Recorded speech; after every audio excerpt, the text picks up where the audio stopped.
rain should have sent him on his way, but behind an old motel, a former Navy SEAL heard the sound of a chain hitting the wall in the dark. When he went to check, he found a wounded German Shepherd mother tied up in the storm, shaking from pain and hunger. Even after he cut the chain, the dog did not run away. She pulled him toward a locked room as if someone inside still needed help. Behind that door, he found 2 tiny puppies and an old man who had been beaten and left there for trying to protect them. But that was only the beginning, because the dog's desperate loyalty led him to an even darker secret hidden beyond the motel.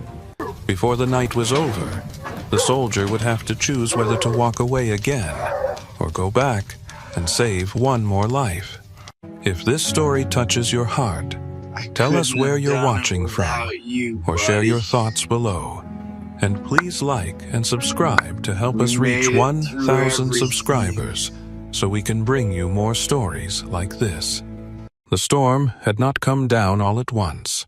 It had built itself slowly over the northern highway, gathering in layers of cold wind, wet pine scent, and a sky the color of bruised steel.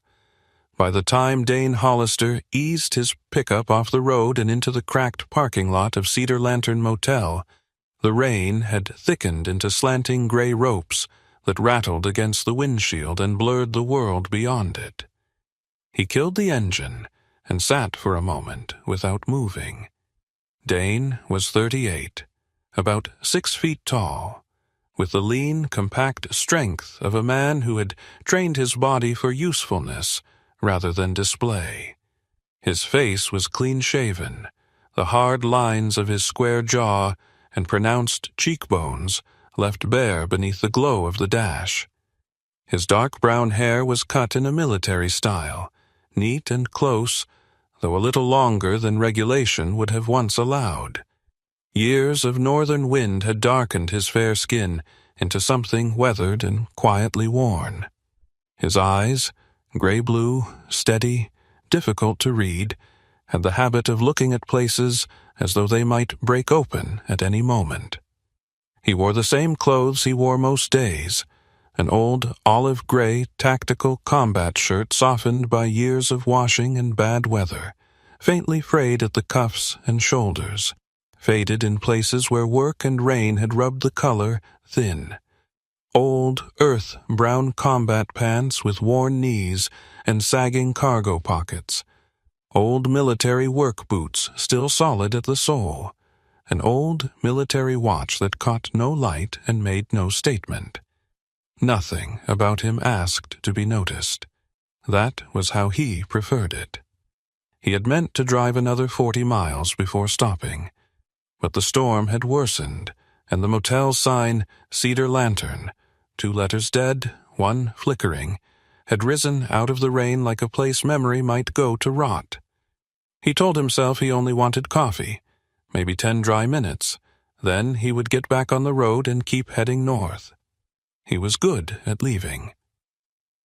The motel office sat at the front of a long, aging row of rooms whose doors all faced the parking lot like tired faces turned toward habit. A drained swimming pool held a basin of black rainwater. The yellow corridor lights hummed weakly under the overhang, making the concrete shine like old bone. Somewhere behind the building, wind moved through pines in a deep restless rush, like distant surf or breath through a graveyard. Inside the office, a soda cooler hummed louder than the television bolted in one corner. No one stood behind the counter. Dane wiped rain from his brow with the back of his hand and glanced around. A rack of faded brochures leaned sideways. A cheap, artificial plant gathered dust in a terracotta pot. A little silver bell sat on the desk beneath a handwritten sign that read, "Ring, if you need help," though the place had the stale, abandoned air of somewhere help arrived late, if at all. He was turning to leave when he heard it. A sharp, metallic knock. Then another. Not random, not loose siding, not a gate in the wind. Chain against brick. Dane froze so completely that for a second even the rain seemed to draw back and listen with him. The sound came again, short, light, desperate. Metal striking wall in an uneven rhythm, as if something weak kept trying not to stop moving. His shoulders tightened before his thoughts could catch up. There had been a night years ago in another country, another storm of another kind, a steel door, a dark room, a sound on the other side that had started with force and ended in weakness. He had heard metal then too, heard it, marked it, turned away for 26 seconds because another man was bleeding in front of him, and a call had already been made and priorities had to mean something. 26 seconds, long enough to keep a man alive, long enough to lose one. Dane closed his eyes once, hard, then opened them and stepped back into the rain.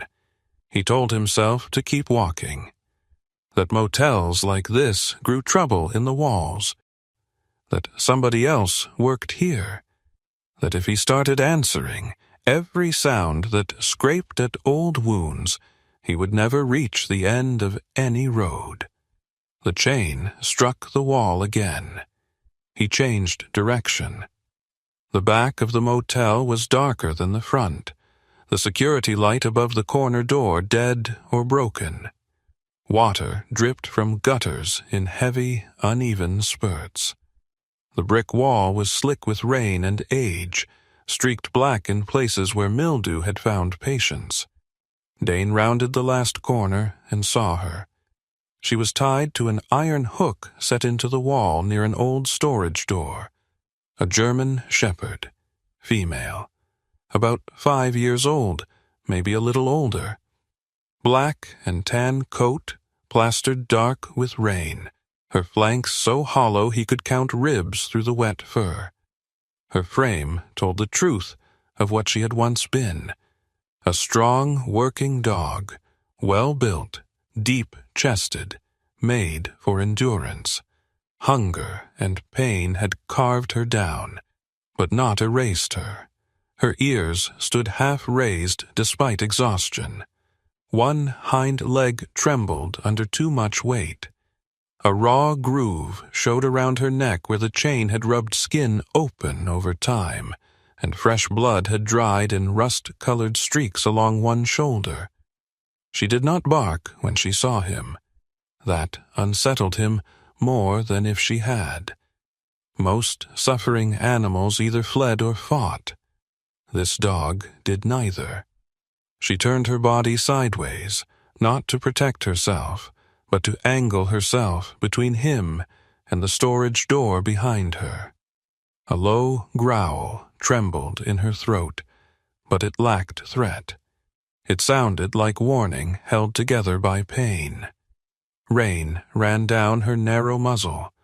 Her amber-brown eyes lifted to him, bright even through fatigue, intelligent, strained, and full of something that was not fear alone. Purpose. Dane crouched slowly, palms open. "It's all right," he said, though his voice came out rougher than he intended. "I'm not here for you, unless you want me to be." The dog watched his hands, watched his face, watched for the lie. A person who had known Dane in another life might have laughed at the sight. Former Navy SEAL, feared for how little he wasted, kneeling in the rain, speaking to a chained dog as if the answer mattered. But tenderness had never been the opposite of hardness. It had only been rarer. He drew the folding knife from his pocket and showed it to her before moving closer. She bared her teeth once, not in attack, but in protest when he touched the chain near her neck. The links had rusted at the clasp. He could smell wet metal, mud, blood, old trash, mildew from the wall. Beneath it all, faint and thin, came another smell. Milk. His gaze flicked to the ground. The rain had blurred most of the tracks, but not all. There, near the base of the storage door, were tiny paw prints, pressed into grime where the overhang had shielded the concrete. Small. Fresh enough not to belong to last week. Beside them ran a darker drag mark, thin as fingers, leading toward the gap beneath the door. Dane's jaw tightened. The dog followed his eyes, then made a sound so strange and low it was almost a broken hum. Not threat, not plea. A mother trying not to panic because panic would waste strength. He cut the chain. For a second, she swayed as the tension released, as if freedom itself had weight. Dane shrugged off his canvas work jacket and draped it over her back. The old fabric darkened at once in the rain, but the dog leaned into it with a brief, involuntary shiver. He expected her to bolt. Any sane animal would have. Instead, she stumbled one step away, stopped, turned, and came back. Then she took the hem of his shirt gently between her teeth. Dane stared. The dog pulled, not hard, just enough to ask. He didn't move. She pulled again, then released him, and limped to the storage door, bracing herself before it, as though that act alone kept the world from finishing something cruel. And then, exactly because he had almost made himself walk away, Dane felt something in his chest go cold. The dog had just been freed from the chain that had cut her neck raw. She did not run toward the road. She did not run toward shelter. She did not even run toward safety. She chose the door. And in that wet, shivering pause, with the storm leaning close and the old motel watching in silence, Dane understood that whatever waited behind that warped slab of painted metal mattered more to her than pain, hunger, or escape. He rose and went to the door. The handle was stiff with rust. A cheap padlock hung from the latch, but the wood around the frame had softened from years of weather. Dane tested it, then shifted his stance. The old instinct returned at once, not the violence of it, but the calm, weight, angle, weak point. Behind him, the dog, still under his jacket, gave one faint, urgent whine. "Easy," he murmured, though he was no longer sure whether he meant her or himself. He put his shoulder to the door. Nothing. He hit it again, harder. The frame groaned. Somewhere inside, something scraped. Dane stepped back, measuring. He did not like doors, not locked ones, not after midnight, not when someone or something small had been left on the wrong side of them. Rain streamed over his face. His shirt clung to his shoulders. His hand went once to the old watch on his wrist, a useless habit from years when time had always meant another man's survival. Then he drove his boot against the lock. Wood cracked. The door jumped inward by an inch. At once the dog lurched forward, nearly falling, and pressed herself against the opening, whining now in a higher, breaking pitch.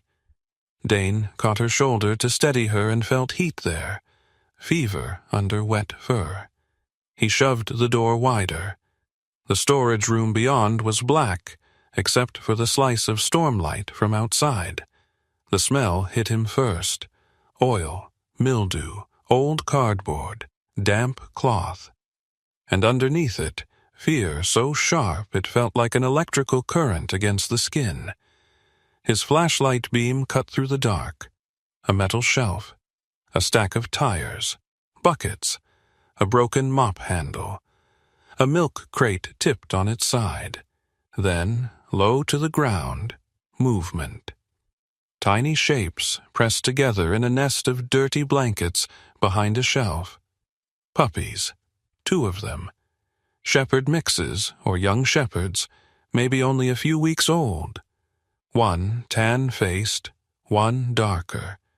Both so small their ears had not yet decided whether to stand or fold. Their fur was clumped and damp. They made small, frantic rooting motions at the sound of the mother dog, little bodies shaking with cold and hunger. The mother gave a choked sound and tried to go to them, but something else answered first. From deeper in the room came a weak, hollow knocking, metal on cement, then silence, then one more knock. Not chain, not animal, a human effort nearly spent. Dane swung the light toward the back wall. At first he saw only shadows and stacked equipment.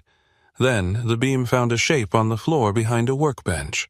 A man twisted against the legs of a steel rack, wrists bound in front with electrical cord, shoulders slumped, face pale beneath a gray stubble of several hard days. He looked to be in his early 70s, thin to the point of frailty but not softness, his features weathered into deep lines by years of cold wind and outdoor labor. Sparse silver hair clung damply to his scalp. His eyes, sunken but alert, blinked hard against the light. His mouth was split at one corner. One cheek carried a swelling bruise gone yellow at the edges and purple at the center. Yet even tied like that, he had positioned his body between the puppies and the door, as if the old instinct to stand in front of something weaker had survived the rest. The man coughed once, a dry, ragged thing, and lifted his head. His voice came out as a cracked whisper dragged over gravel. "Don't let her bark," he said. "They'll come back." The rain struck the roof harder. Dane did not yet know who the old man was. He did not know who they were. He did not know why a dying dog had chosen a storage room over freedom, why puppies had been hidden here, or why a man old enough to be retired had taken blows meant for them. But he knew the feel of a room where wrong had not finished happening, and as the mother dog dragged herself toward her young, trembling, eyes fixed on them, as if every heartbeat she had left belonged there, Dane felt the night shift around him. He had not stopped at Cedar Lantern Motel because he believed in fate. He had stopped because of weather, fatigue, and the thin logic of a cheap roadside sign. Yet standing in that ruined storage room, flashlight in hand, storm at his back, with a wounded dog who had refused to save herself first, he had the uneasy, unwelcome sense that something older than chance had taken hold of his sleeve, and it was not done with him yet. For one suspended second, no one moved. Rain hammered the roof overhead in a hard, uneven drumming, and the flashlight beam in Dane Hollister's hand trembled just enough to make the shadows twitch along the walls. The two puppies, cramped behind the shelf in their nest of dirty blankets, let out thin, frightened sounds that seemed too small for the room. The old man on the floor looked at Dane as if he had been bargaining with God for a stranger, and had not expected God to answer with a man in soaked combat clothes and tired eyes. Then the mother dog moved. Tova lurched forward on shaking legs, the borrowed jacket slipping from one shoulder, and Dane instinctively thought she would go to her young. Instead, she crossed the cramped space in a crooked rush and lowered her head to the old man's bound hands. She licked his knuckles once, then again, with the desperate gentleness of an animal remembering kindness under pain. The old man closed his eyes. His face was narrow and lined, the skin weathered loose over sharp bones, the sort of face that had once been firm and broad and had been thinned by work, cold winters, and years of swallowing what life handed out. He looked about 72, maybe a little older when the light caught him wrong. Thin silver hair clung to his head in damp wisps. His mouth was bruised and split at one corner, and one cheek had puffed dark where a fist or something harder had struck him. Even tied and half collapsed, there was something stubborn in the set of his shoulders. "Amos," he said hoarsely, before Dane could ask. "Amos Weller." Dane crouched beside him and cut through the cord at his wrists. The old man winced as blood returned to his hands. Up close, he smelled of dust, old denim, damp wood, and that faint medicinal odor of an elderly man who had long ago stopped buying anything extra for himself. His breathing was shallow, but he was holding it together through force more than strength. "You hit your head?" Dane asked. "Not enough to improve me." The answer came dry, almost automatic. Dane glanced at him more carefully then. Men who joked while tied to storage racks were usually one of two things: fools or survivors.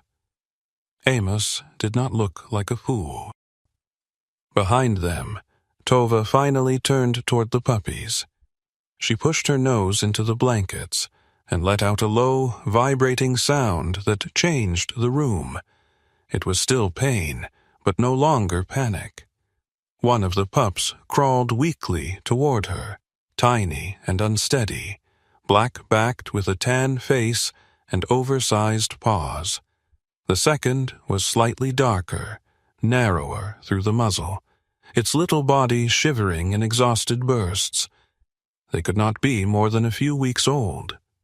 Dane stripped off the rest of his wet shirt-jacket layer and folded it over the puppies first, then checked the mother's leg. Swollen at the joint, cut along the flank, fever in the ears. She should not have been standing at all, and yet she had waited. "Can you walk?" Dane asked Amos. "With dignity? No. With help? Probably." Dane hooked a hand under the older man's elbow and brought him slowly upright. Amos sucked in a breath between his teeth and swayed, but managed to stay on his feet. He was shorter than Dane by several inches, spare in build. His body the kind that had once done 100 small jobs every day and had worn down honestly under them. He wore a canvas jacket, faded nearly colorless from age, over a green wool sweater gone fuzzy at the collar, work pants, old waterproof boots, caretaker clothes that expected leaks, splinters, and trouble no one paid to fix. "What happened?" Dane asked. Amos looked first at Tova, then at the puppies, as if deciding which truth had to be said before the others. "They were going to toss the little ones," he said, "like trash. She wouldn't stop fighting the chain. My granddaughter tried to stop it. I did too." "My granddaughter" came out, with the ache of a word used more often in prayer than conversation. "What's her name?" "Eliza." He swallowed and pressed a shaking hand briefly to the shelf for balance. "Works the night desk." Or did. "Smart girl, too smart to stay here, but life doesn't ask what's wise. She saw too much tonight." Dane listened, but one ear stayed fixed on the storm and the motel beyond it. Places like this had rhythms. Bad men had rhythms too.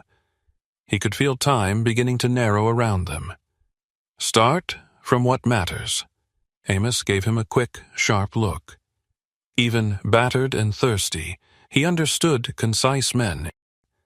That probably meant he had spent most of his life around people who wasted words, because no one important ever made them spend consequences. "The motel used to belong to Mrs. Bellamy," he said. "Proper woman, tough, paid fair when she could. After she died, paperwork got messy. Her distant nephew, Coulter Vane, came slithering in with a temporary management order and a smile that looked expensive. Said he'd keep the place running. First, it was late-night guests, then rooms cash only, then men who didn't belong to any kind of work I'd respect, then dogs. He paused to cough. Tova turned her head toward his voice. Her eyes, amber dark and wet, held there a second, fixed on him. Dane noticed it. So did Amos. She trusts him, Dane said quietly. Amos's bruised mouth moved, almost a smile. She knows who brought scraps when no one was watching. Dane bent, scooped one puppy into the crook of one arm, then the other into the front of his shirt against his chest. Both were warm, but too light. Tova watched every movement with ferocious concentration, though she did not object. That alone told him how far beyond strength she had already traveled. "What did your granddaughter see?" Amos looked toward the door, as if the answer might be listening. Eliza saw Coulter's men dragging the chain to the back wall, saw them hit the dog when she wouldn't settle, saw one of them try to take the pups out of here in a feed sack. My girl stepped in, and she's got her grandmother's mouth. A shadow of pride flickered through him despite everything. Told them she'd call the county, call everybody from the church ladies to the television stations if she had to. Coulter smiled at her. I hate that smile. He closed his eyes a second. Then one of the men grabbed her. I went at him with a wrench. Didn't make it far. Dane could picture it too clearly. The old man, the bright, frightened fury of a young woman, a dog chained and bleeding, a room full of men who mistook weakness for permission. What does Coulter want with the dogs? Amos shook his head. Don't know all of it. Enough to know it isn't clean. Dogs come in, dogs go out, sometimes different callers, sometimes none. Sometimes crying in the rooms at the end, sometimes not dogs crying. He looked up then, eyes suddenly raw with shame. I should have done something sooner. Maybe you did, Dane said, glancing at the puppies. Maybe this is sooner. Amos made a sound in his throat that was not agreement, but gratitude for the mercy of the sentence. They had to move. Dane crossed to the door and killed his flashlight. Darkness folded around them instantly, thick and wet and waiting. He cracked the storage door just enough to look out. The back lot lay empty, except for rain and trash skittering along the concrete. He pulled his phone from his pocket. Amos's hand caught his wrist with surprising speed. No. Dane turned. The old man's face had gone pale under the bruises.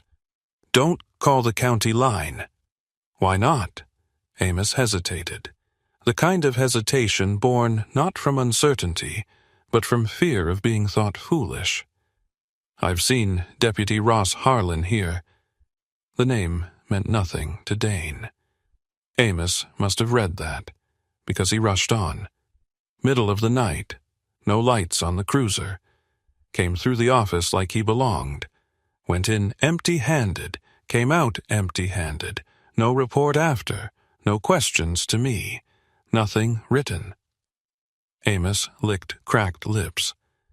I don't know what he is. Maybe he's clean, and I'm old and suspicious. But I know this much. When a man in uniform leaves less safety behind than he arrived with, you remember. The rain beat harder for a few seconds, as though applauding some bitter truth. Dane lowered the phone slowly. He did not live by instinct alone. Instinct had gotten more men killed than saved when they treated it like a god. But he believed in patterns. Men told on themselves in patterns. If Amos was wrong, calling later would still be possible. If Amos was right, calling now could close a trap around all of them. All right, Dane said. Amos breathed out. It was almost a collapse. Tova rose unsteadily and limped to Amos again. This time she pressed the side of her face against the old man's knee and stood there, eyes closing for a brief, strange second, like an exhausted creature laying its whole trust at the feet of someone who had once chosen mercy over convenience. Dane had seen loyalty in dogs before, seen training, obedience, protection. This was something quieter and somehow heavier. The dog was not thanking Amos. She was claiming him. In that dim storage room, with the storm shaking the walls and 2 starving puppies tucked against his chest, Dane felt the unsettling pull of a thought he did not want. Maybe the world did not run on accident, as often as men liked to pretend. Maybe sometimes a life stayed alive long enough to point toward the one soul who still needed saving. He rejected the thought at once, but not fast enough. A sweep of headlights slid across the crack under the storage door. Everyone went still. Then came the low roll of tires over wet gravel, stopping close, too close, to the back of the motel. Tova's ears shot upright. Her whole body tightened, not toward flight, but toward interception. A growl gathered in her chest, deep and broken. Dane set one puppy back into the blankets and put a hand lightly on the dog's shoulder. Heat pulsed off her skin. Fever and fury. She looked ready to throw herself at the door with nothing left to spend. "Easy," he whispered. Outside, a car door opened, then another. Amos's face drained. "That'll be him." Dane crouched lower and shifted so he had a line to the doorway. He did not draw a weapon because he did not carry one anymore, not the old way, but his body remembered readiness regardless. Weight balanced, sight line clear, exit route noted. Shelf to the left, window too small. 2 living things in blankets. 1 old man concussed. 1 mother dog that would attack on broken legs if given reason. The footsteps did not hurry. That bothered him most. Men who hurried feared interruption. Men who walked slow believed the night belonged to them. A beam of light moved across the crack beneath the door, then lifted away. Rainwater dripped from some bent gutter in a maddeningly steady pattern. And then a voice came through the darkness beyond the wall. Male, mid-40s, maybe. Smooth, amused, educated enough to know the value of softness when it came wrapped around menace. "I know somebody opened the storage room." The words were not loud. They did not need to be. Amos bowed his head once, as if in old age he had learned the exact tone evil preferred when it didn't have to prove itself. Dane's eyes narrowed. He had not yet seen Coulter Vane, but he already understood something essential about him. This was a man who enjoyed control more than violence, because violence ended too quickly. Men like that liked to make fear do the labor for them. Another set of footsteps shifted near the first. Heavier, less careful. Hired muscle, Dane guessed, or one of those local men who drift close to cruelty because it pays in cash and asks little of a conscience already for sale. The handle rattled once. Tova surged. Dane caught her by the chest before the growl turned into sound. The contact sent pain through her. He felt the flinch run through her muscles like wire. But she held. Barely. Outside, the soft voice chuckled. "There you are," it said to the silence, as if speaking to a child hiding under a table. "You can save me some time and open up." Dane leaned close to Amos without taking his eyes from the door. "Any back way?" Amos's lips moved before sound came. "Laundry room, other side of the partition, narrow hall, leads to the south stairs." Dane nodded once. He gathered the puppies again and tucked them inside his shirt against his chest, the warmth of them startling against his rain-cold skin. One let out a weak squeak. Tova heard it and shuddered, torn between mothering and war. "Can you move?" Dane asked Amos. "If the Lord's feeling generous." "He already sent me," Dane said, before he could stop himself. Amos stared at him for half a beat, then gave the tiniest, strangest smile. "Well," the old man whispered, pushing against the shelf to stand, "let's not waste the delivery." The handle shook harder this time. Wood creaked around the frame. Outside, the voice lost none of its polish, but something colder entered it. "Open the door, Amos. You know I dislike property damage." Dane slid an arm under Amos's shoulders and backed them toward the partition wall, where a gap led to the laundry corridor. Tova limped backward, never turning her eyes from the door, her body a line drawn between danger and everything weaker than she was. The storage room seemed to shrink with every step. The motel groaned in the wind. The rain ran in silver lines down the single dirty window. Somewhere in the front office, a bell rang faintly, as if another customer had come in from the storm and found no one there to help. At the partition, Amos fumbled once at the latch with stiff fingers before Dane took over and forced it open. A narrow passage appeared, lined with old detergent boxes and rusted machine parts. The storage door shuddered under a hard impact. Not broken yet, but close. Dane ushered Amos through first. Tova held until the very last moment. Only when Dane snapped his fingers softly did she retreat, dragging her injured leg and following the scent of her puppies into the dark corridor. Behind them, the voice outside the door spoke once more, still maddeningly calm, still almost playful. "You know," it said, "it hurts my feelings when people hide things from me."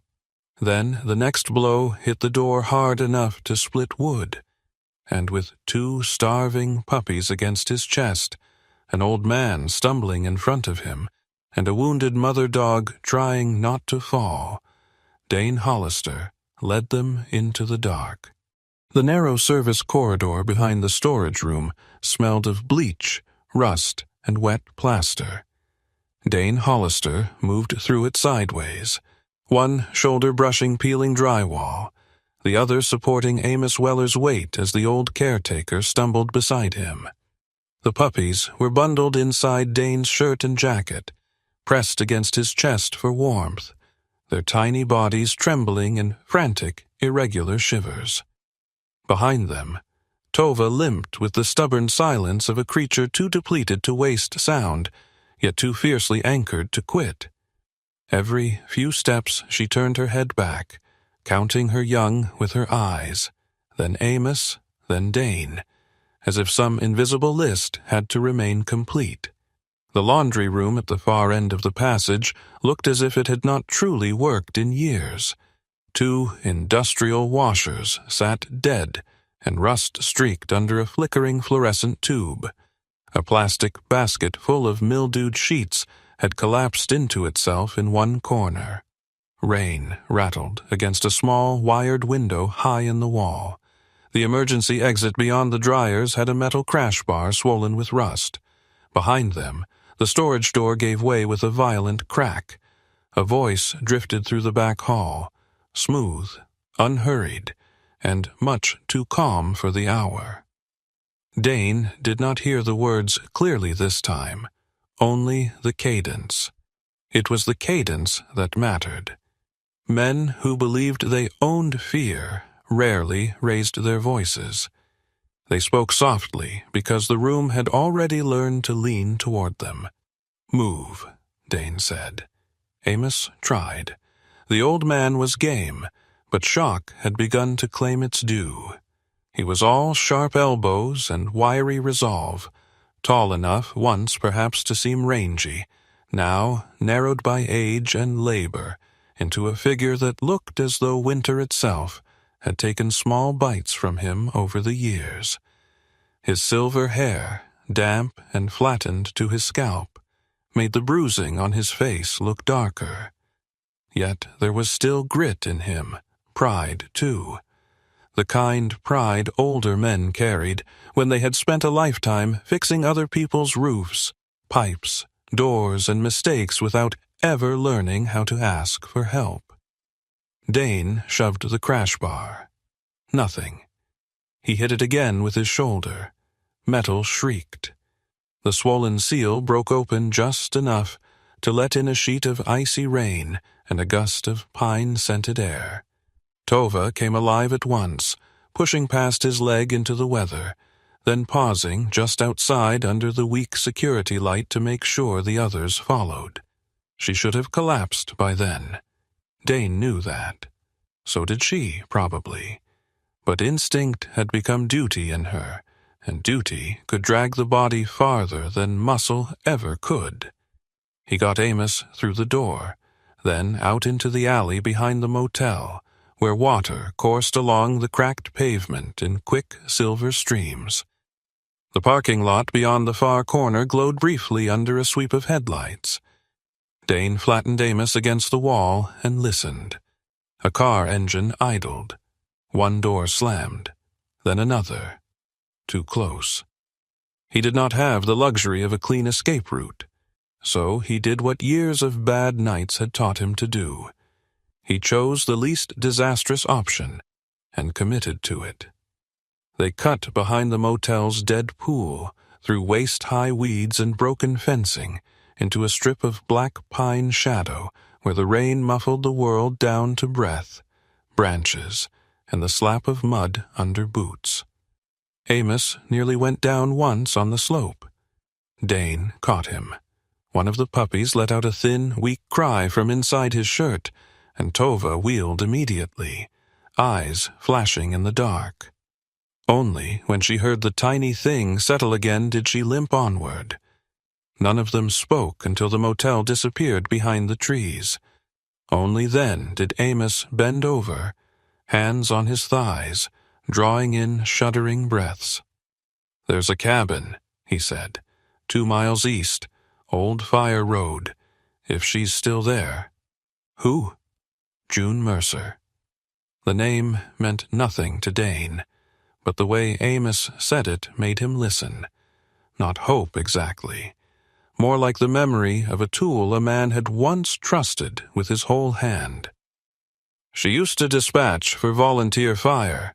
Smart woman, lives alone, doesn't scare easy. Dane glanced back once through the rain. No flashlights, no pursuing engine yet. Either Coulter and his men thought their quarry was still closer, or they did not care to get soaked, chasing an old man and a wounded dog through the pines. For now. "All right," Dane said. "Show me." The fire road was less road than scar. 2 muddy tracks vanishing between black trunks, bordered by ferns beaten flat under the storm. Dane half led, half carried Amos the rest of the way. By the time they reached the cabin, his left arm had gone numb from supporting the old man's weight, and the puppies had finally quieted into the dangerous stillness of near exhaustion. The cabin sat on a rise above a small inlet, its porch light out but a faint amber glow slipping around the curtains. It was built of rough cedar and fieldstone, the kind of place made for function first and beauty after, if beauty had time. A pickup with a salt-rusted plow mount sat under a lean-to. Wind chimes made of old cutlery rang softly at the porch corner, thin as distant church bells. Amos knocked once, and almost folded where he stood. The door opened before he could knock again. June Mercer was 61, and looked like a woman who had spent her life making decisions while other people panicked. She was small and straight-backed, with iron-gray hair cut short around a face sharpened by cold weather, and long habit rather than vanity. The skin around her eyes had lined deeply, not from softness, but from looking hard at smoke, maps, bad roads, and men who thought age made women less dangerous. She wore a dark rain shell over a red and black flannel shirt, work pants, thick socks, and old hiking boots. Reading glasses hung on a cord against her chest, and a handheld radio was clipped to her belt, as naturally as another woman might wear a bracelet. Her eyes took in Amos's bruised face, Dane's soaked clothes, the shape of the dog, and the movement under Dane's jacket in less than 2 seconds. Then she stepped back. "Get in," she said. "No questions, not yet."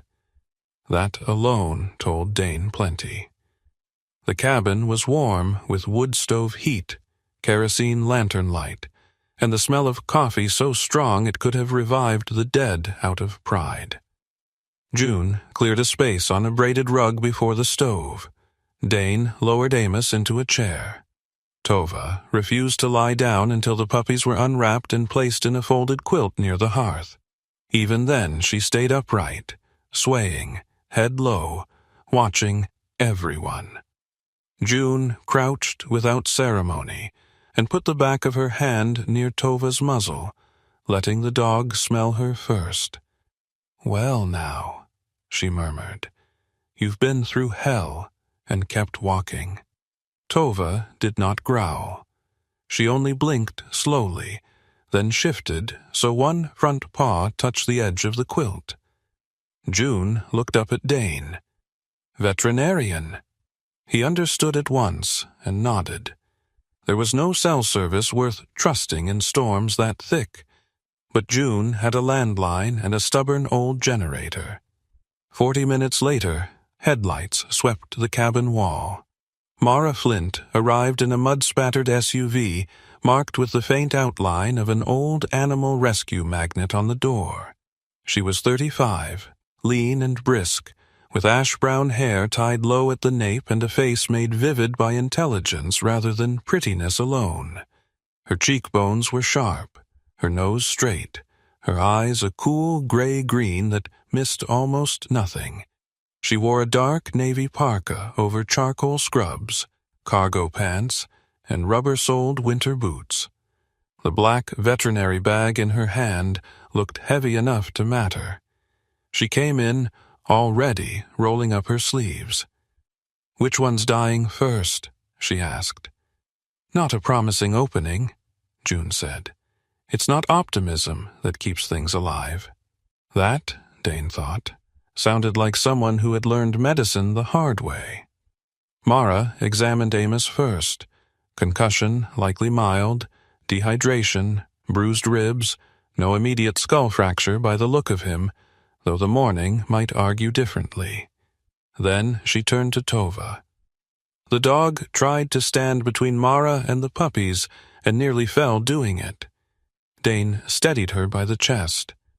Mara's expression altered, not softening exactly, but sharpening into something more personal. "Easy, girl." Her hands were efficient and gentle. She checked gums, joints, temperature, eyes, flank wounds, neck abrasions. When she touched the deep groove around Tova's throat, her jaw tightened. "These aren't stray injuries," she said quietly. "She's been chained for long periods, repeatedly. And this—" her fingers hovered over a blunt force bruise near the shoulder. "This came from something swung by a human being." The words settled heavily in the cabin. Amos stared into his coffee mug as though shame might be hiding there. "I told her not to fight them tonight," he said. "Eliza, I mean. She never listened proper when she knew something was wrong." June snorted once. "Then she's my kind of woman." Dane stayed by the stove drying in patches, neither sitting nor fully relaxing. He had helped get them here. That had been the task. Deliver the injured. Hand off responsibility. Leave. Men like him were useful in emergencies and corrosive in quiet rooms. He knew that about himself. Mara wrapped a warmed towel around one of the puppies and frowned. "A boy," she said of the darker one. "Undernourished, not hopeless." She checked the other. "And this little tyrant's a girl. Better lungs." June handed Dane a mug without asking if he wanted one. He took it because refusing would have been theater. Amos drank, stared at the floor, then began speaking again in fragments about the motel, about how it had gone bad inch by inch, not all at once, about Coulter Vane smiling with his mouth and never with his eyes, about Eliza at the front desk pretending not to notice license plates while secretly memorizing them, about rooms at the far end rented for cash and never logged right, about hearing frightened dogs at odd hours, about learning to keep his head down because old men who made trouble became jokes before they became warnings. Dane listened because listening sometimes revealed more than questions. He also listened because silence in safe rooms bothered him more than confession in dangerous ones. At one point, while Amos was speaking about his granddaughter, Tova lifted her head from the rug and fixed her gaze on Dane so intently that his skin went tight under it.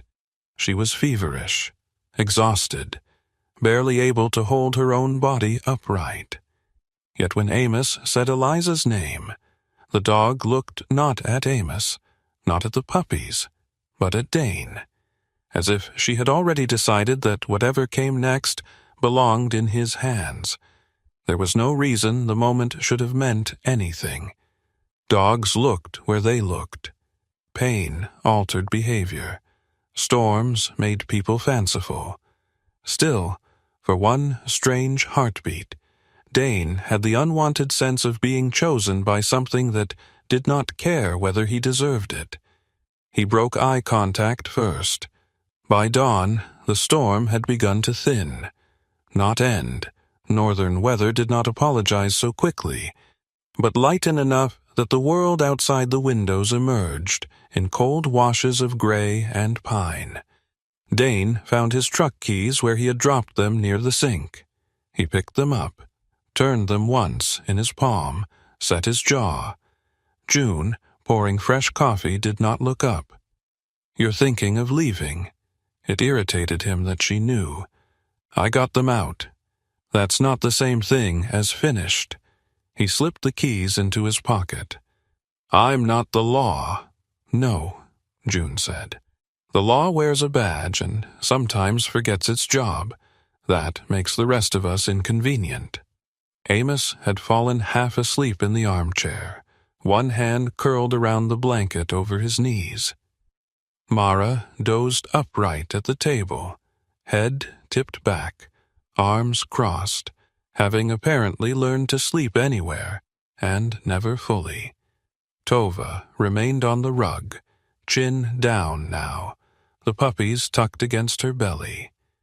Dane stepped toward the door. Tova opened her eyes. He stopped. The dog struggled up, every motion costing her, and crossed the room on uncertain legs. She did not bark. She did not bare her teeth. She simply lay down directly in front of the door, then lowered her head over her paws and looked up at him. He had seen men plead more dramatically. That somehow made this worse. Dane stared at her, then beyond her at the wet glass pane in the door. Somewhere in the trees, water dripped from branches with maddening patience. His reflection in the window looked like a man caught halfway between departure and accusation. He hated this feeling, hated the tug of unfinished things. Years ago, in another country under another collapsing sky, he had made a decision that cost someone the length of a final breath.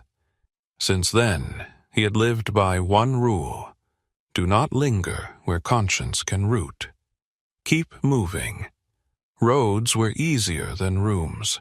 Work was easier than names. He could fix a roof, haul lumber, mend a dock ladder, and leave before anyone asked what looked back at him when he slept. Motels were worst of all, temporary by design, full of doors, full of echoes. He crouched slowly in front of Tova. "You don't know anything about me," he said under his breath. The dog blinked once, rain-burned amber eyes steady. "No," he admitted after a second. "Maybe that's the problem." Behind him, Amos made a rough sound in his sleep. Not words, just distress. June glanced over, then back at Dane. "He said something before he nodded off," she said. "About the girl." Dane straightened.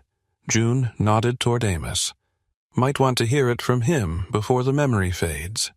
A few minutes later, Amos woke, disoriented and embarrassed by the attention.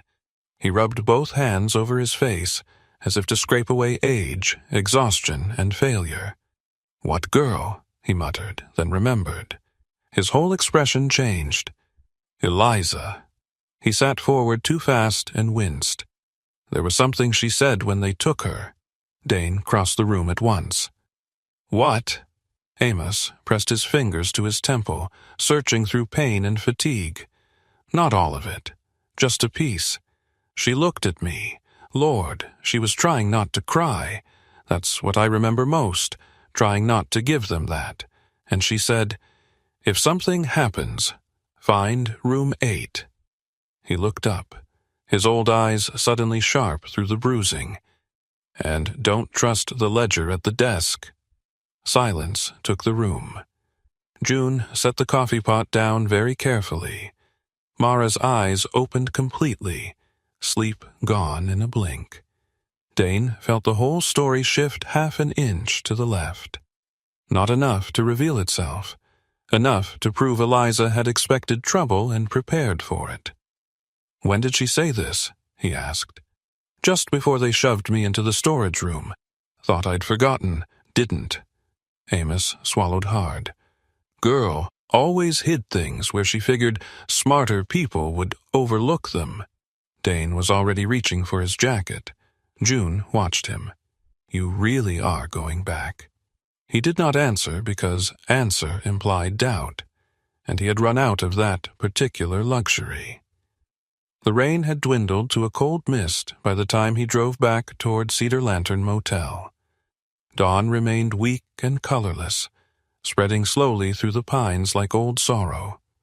The highway was empty, except for logging trucks somewhere in the distance, and the occasional burst of standing water under his tires. He left the truck half a mile from the motel and approached on foot through the tree line. In gray morning light, Cedar Lantern looked even more exhausted than it had in the storm. The office blinds were half open. A vacancy sign buzzed weakly. Room doors sat blank and shut along the walkway, their numbers faded and peeling. No police tape, no visible sign of panic. Places like that could swallow violence overnight and present a clean face by sunrise. Dane circled to the front office, waited, watched. No movement. He slipped inside. The room smelled of stale coffee, lemon cleaner used to hide worse odors, and damp carpet. Behind the counter sat the registration desk, the brass bell, the ledger. Dane did not touch the ledger. Instead, he tried the drawers. The third stuck halfway, locked. He took out his knife, worked the latch, and forced it. Inside lay rubber bands, old receipts, motel stationery, a roll of quarters, and tucked flat along the back panel, something small and metallic. A key, brass, old, smooth-edged from use. On its oval head, scratched but legible, was the number 8. Dane held it in his palm and listened to the dead quiet of the office. Eliza had not only expected danger, she had left a trail, and somewhere beyond the wall of numbered doors, in a room he had not yet seen, waited the next piece of whatever she had tried to save before the night closed over her. He slid the key into his pocket, shut the drawer softly, and turned toward the hallway. Morning did not make Cedar Lantern Motel look innocent. It only made the ruin easier to count. In daylight, The place sat exposed against the washed-out sky like something old and tired that had stopped pretending years ago. The neon sign no longer fought the gray morning. The parking lot showed every crack, every oil stain, every puddle edged in rainbow sheen. The drained swimming pool at the far side looked less like neglect and more like a wound left open too long. A line of pines beyond the property moved in the cold breeze, dark and slow, as though the storm had passed but not entirely let go. Dane Hollister stayed in the tree line for several minutes before approaching. He had parked his truck well down the road, then come in on foot through the wet scrub and the back edge of the woods. He now wore a faded orange roadwork vest he had found under a tarp in his truck bed months ago, the kind of thing a man used when he did odd repair jobs along highways and docks. It hung loosely over his old olive-gray tactical shirt, making him look more ordinary than he was. Ordinary was useful. Men noticed uniforms. They ignored labor. The morning air had a thin metallic cold to it. Dane stood still and watched the motel office through a break in the trees. A county cruiser rolled into the lot at 8:12. Deputy Ross Harlan stepped out without hurry. From this distance, Dane got his first clear look at him. Ross was in his mid-40s, broad through the shoulders, with the kind of heavy build age gave to men who had once been fit and had kept enough of it to remain imposing. He wore a dark sheriff's department jacket over his uniform, the badge flashing once in the pale light. His hair was clipped short, brown darkened with weather and touched by a little gray at the temples. His face was square and blunt, not cruel on first sight, but practiced. The face of a man who had learned how to keep his mouth neutral while his mind kept score. Ross entered the office. 2 minutes later, Coulter Vane appeared from the far side walkway and joined him inside. Dane watched through the dusty front window. Coulter looked exactly like the kind of man who liked clean boots more than honest work. Early 40s, tall, narrow-hipped, carrying himself with the easy confidence of someone who had spent a long time believing that charm was the same thing as safety.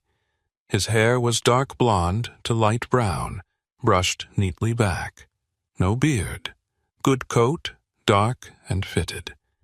He smiled as he talked, but the smile never reached his eyes. Even from across the lot, Dane could read the posture. Two men speaking without tension, because neither one feared what the other knew. Ross left after less than 4 minutes, too quick for questioning, too relaxed for suspicion. Coulter stayed in the office doorway a moment longer, scanning the lot with one hand in his pocket. Then he turned and disappeared down the motel's central walkway. Dane waited another 10 full minutes before moving. He crossed the lot with a wrench in one hand and a folded clipboard tucked under one arm. His shoulders set in the mildly irritated slouch of a laborer, expecting to fix something underpaid and unnecessary. No one stopped him. A woman in a housecoat smoked outside room 3 and barely looked up. Somewhere, a television played daytime talk too loud behind thin walls. The place was alive in that half-dead way roadside places often were, people occupying rooms without ever belonging to them. Room 8 stood halfway down the older wing, where the paint peeled in long strips and the brass room numbers had gone green around the screws. Dane passed it once, counted doors, then doubled back as if checking exterior lights. He unlocked it fast. Inside, the room smelled of cheap cleanser laid over mildew, stale cigarettes, and the dusty fatigue of closed curtains. Light seeped through the edges in thin, pale lines. The bedspread was tucked too neatly. The television remote sat square beside the Gideon Bible in the nightstand. On first glance, it looked untouched. That, more than mess would have, told him someone had cleaned fear out of it. He shut the door softly behind him and listened. Nothing beyond the distant hum of traffic and the occasional thud of footsteps from another room. Dane moved through the room with methodical care, not because he expected anything cinematic, but because ordinary hiding places had always served frightened people better than clever ones. He checked under the mattress, behind the cheap framed print above the bed, inside the toilet tank, beneath the sink, the duct vent, the drawer underside, the back of the headboard. Nothing. For a long minute he stood still in the center of the room, hand at his side, and let the silence work. Then came a scratching sound from outside the door. Not loud, not frantic, deliberate. Dane opened the door a fraction. Tova stood in the exterior corridor, still damp despite Mara's best efforts, one hind leg not bearing full weight. Dane had not wanted to bring her this close to the motel, but when he left June's cabin, the dog had followed him to the truck and refused to stay behind. He had tried twice to send her back. She had simply stood in the road, gaunt and steady, making refusal look like principle. Now she stood with her head low, ears angled toward the room, not entering, only staring past him. "You shouldn't be here," he muttered. Tova ignored the statement completely. She limped one step forward and scraped her paw once against the base of the wardrobe near the far wall, then again. Dane's gaze sharpened. The wardrobe was the ugliest piece in the room, a laminate veneer thing swollen at the bottom from years of water damage. He shut the door, crossed the room, and knelt beside it. The dog scratched once more, then stopped, watching him with that same stripped-down intensity she had worn since the storm. The paneling at the back of the wardrobe sounded different when he tapped it. Hollow, muted, wrong. He pried at the warped board with the flat end of the wrench. It came loose after 2 tries, revealing a narrow cavity between the furniture and the wall.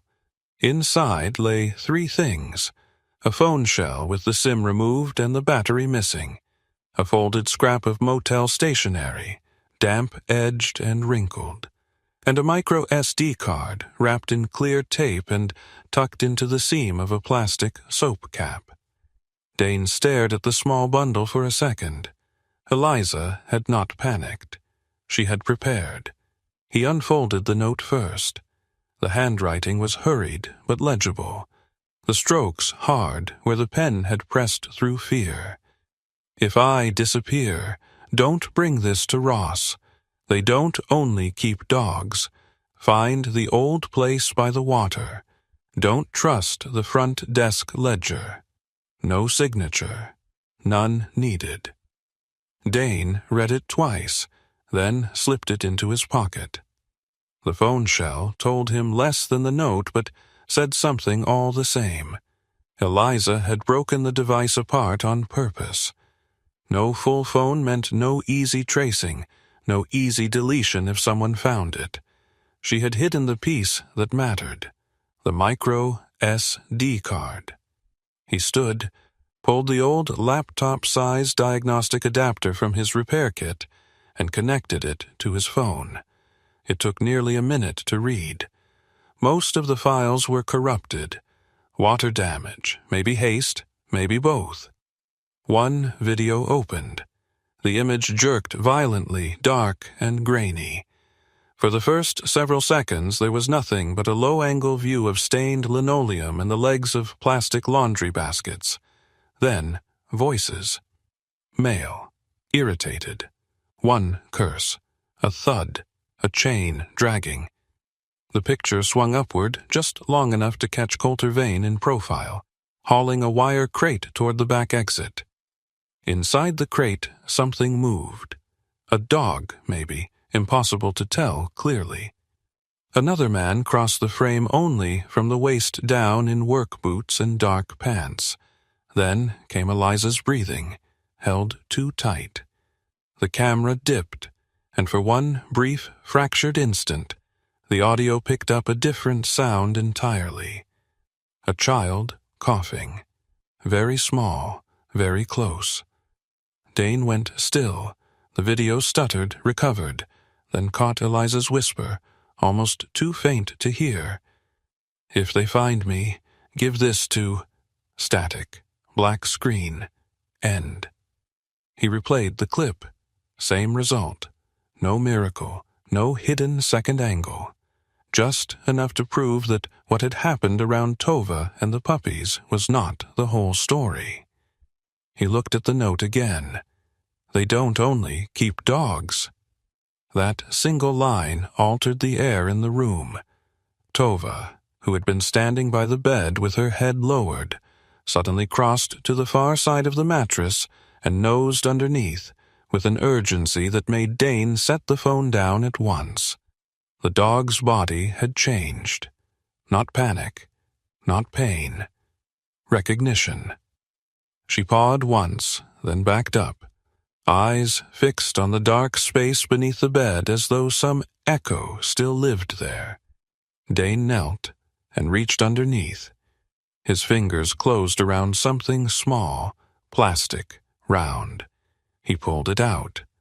A baby bottle cap, pale blue, cheap, scuffed, recent enough not to belong to the motel's forgotten years.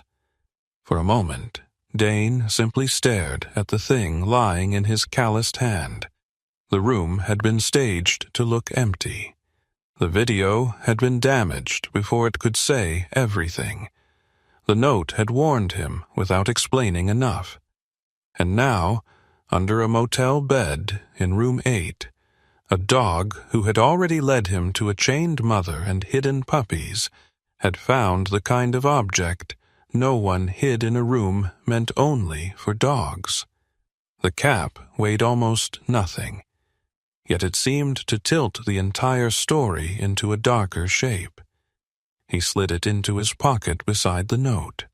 When he turned back toward the window, movement outside caught his eye. Ross Harlan had returned, not to the office this time, but to the far side of the lot where Coulter stood near a trash enclosure, smoking with one shoulder against the brick. They spoke briefly. Ross never looked toward room 8, but Dane noticed something more troubling than a glance. Ross handed Coulter something small. Keys, maybe, or folded paper. Then the deputy walked back to his cruiser and drove off again. No raised voices, no visible threat. Just the easy economy of men accustomed to exchanging things without witnesses asking why. Dane let the curtain fall back into place. He no longer needed Amos's instinct to know Ross was wrong. He searched the rest of the room one more time, slower. Near the bed leg, he found a drag mark on the carpet nearly invisible in normal light. In the bathroom trash, beneath tissues and a motel soap wrapper, a single child's cracker ground into the liner. On the inside edge of the closet door, faint and low enough to miss unless kneeling, were 4 scratched lines, as if something metal had scraped there in a repeated nervous pattern. A ring, a buckle, a crate latch. He took photographs of everything. By the time he opened the door again, the corridor had grown busier. A maid cart rattled somewhere near room 12. A radio played country music from an unseen housekeeping station. Dane stepped outside carrying the wrench and clipboard, shutting room 8 behind him, with the boredom of a man who had found only wiring trouble. Tova followed, limping close against his leg now. They moved down the walkway and around the side of the motel without haste. Only once they reached the strip of dead grass behind the ice machine.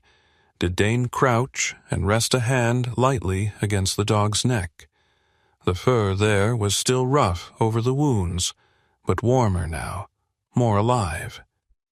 "You found it," he said quietly.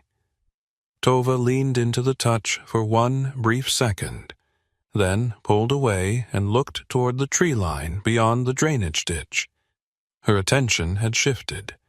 Not random, not distracted, listening again. Dane straightened and followed her line of sight. The old place by the water. The note had given him no more than that. But Amos had lived at the motel long enough to know its geography of secrets. June might know the rest. Mara, too, perhaps. People who worked around abandoned towns and bad weather learned where things got hidden. He could not solve the rest from the parking lot. And if Coulter discovered room 8 had been opened, whatever Eliza had tried to preserve would become harder to reach. Dane led Tova back through the fringe of pines toward where he had left his truck. Halfway there, a sound behind them made him turn. A door slamming at the motel, hard enough to carry.